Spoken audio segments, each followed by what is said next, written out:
Good evening.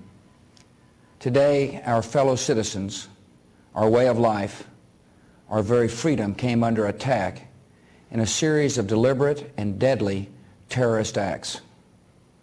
The victims were in airplanes or in their offices, secretaries, businessmen and women, military and federal workers, moms and dads, friends and neighbors. Thousands of lives were suddenly ended by evil, despicable acts of terror. The pictures of airplanes flying into buildings, fires burning, huge structures collapsing, have filled us with disbelief, terrible sadness, and a quiet, unyielding anger. These acts of mass murder were intended to frighten our nation into chaos and retreat. But they have failed. Our country is strong. A great people has been moved to defend a great nation. Terrorist attacks can shake the foundations of our biggest buildings, but they cannot touch the foundation of America. These acts shatter steel, but they cannot dent the steel of American resolve. America was targeted for attack because we're the brightest beacon for freedom and opportunity in the world, and no one will keep that light from shining. Today, our nation saw evil, the very worst of human nature, and we responded with the best of America, with the daring of our rescue workers, with the caring for strangers and neighbors who came to give blood and help in any way they could. Immediately following the first attack, I implemented our government's emergency response plans. Our military is powerful, and it's prepared. Our emergency teams are working in New York City and Washington, D.C. to help with local rescue efforts.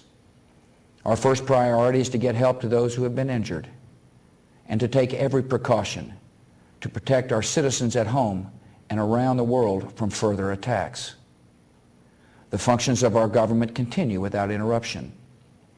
Federal agencies in Washington, which had to be evacuated today, are reopening for essential personnel tonight and will be open for business tomorrow. Our financial institutions remain strong, and the American economy will be open for business as well. The search is underway for those who are behind these evil acts. I've directed the full resources of our intelligence and law enforcement communities to find those responsible and to bring them to justice. We will make no distinction between the terrorists who committed these acts and those who harbor them. I appreciate so very much the members of Congress who have joined me in strongly condemning these attacks. And on behalf of the American people, I thank the many world leaders who have called to offer their condolences and assistance. America and our friends and allies join with all those who want peace and security in the world, and we stand together to win the war against terrorism. Tonight I ask for your prayers for all those who grieve, for the children whose worlds have been shattered, for all whose sense of safety and security has been threatened. And I pray they will be comforted by a power greater than any of us, spoken through the ages in Psalm 23. Even though I walk through the valley of the shadow of death, I fear no evil, for you are with me. This is a day when all Americans from every walk of life unite in our resolve for justice and peace. America has stood down enemies before, and we will do so this time. None of us will ever forget this day, yet we go forward to defend freedom and all that is good and just in our world. Thank you.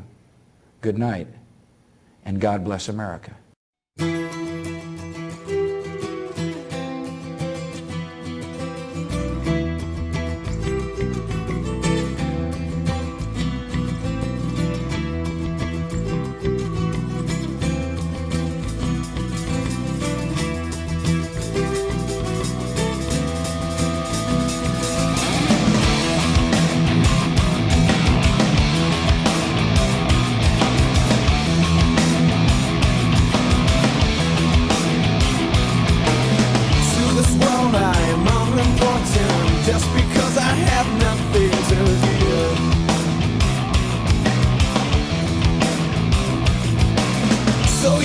this your free country? Tell me why it costs so much to live. Tell me why this world can turn me down, but I won't turn away. Yeah.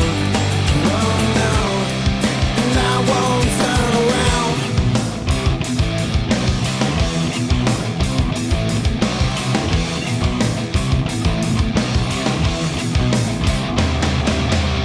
All my work and endless measures never seem to get me very far.